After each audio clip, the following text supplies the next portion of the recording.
বিভিন্ন জায়গায় সাপের উপদ্রব বাড়ছে। বন্যার জল নেমে যেতেই এলাকায় চোখে পড়ছে সাপেদের আনাগোনা। বন্যার পর সাপের উপদ্রব বাড়ায় খানাকুলের একজনের মৃত্যু ঘটেছে। এমন অবস্থায় হাওড়া বিভিন্ন প্রান্তে আটকে পড়া সাপ উদ্ধার করছে বন্যপ্রাণ উদ্ধারকারী পরিবেশকর্মী অনির্বাণ সেনাপতি।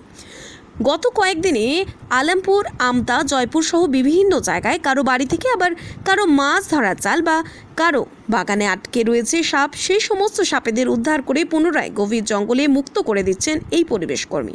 কখনো কালাজ, কখনো চন্দ্রবোড়া, আবার কখনো কেউচে বা গোকরো। যখনই সাপেরা আটকে পড়ছে তখনই ওই জায়গায় ছুটে যাচ্ছে অনির্বাণ এবং পরিবেশের ভারসাম্য রক্ষার্থে সাপেদের রক্ষা করাই তার প্রধান কাজ বলে জানান অনির্বাণ।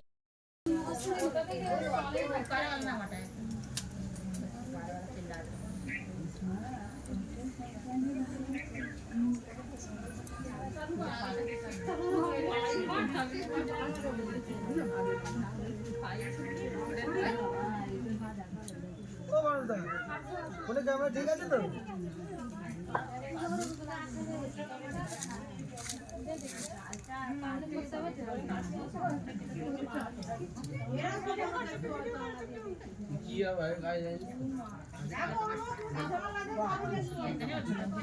চন্দ্রবোড়া এই সবাই বলে না লেজে লেজে কাঁটা থাকে কোনো কাঁটা নেই।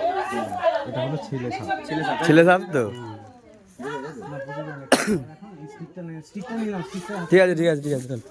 চলো ওই দিকটাতে চলো দেখি সবাইকে দেখিয়ে দিই। এই তোমরা দেখবে বলছিলে তো, এই দেখো দেখে নাও, ছবি তোলো হ্যালো দেখে নাও, সরে যাও এইটাই ঢুকো। স্টিকটা এই এইদিকে দে সিস্টার। সরে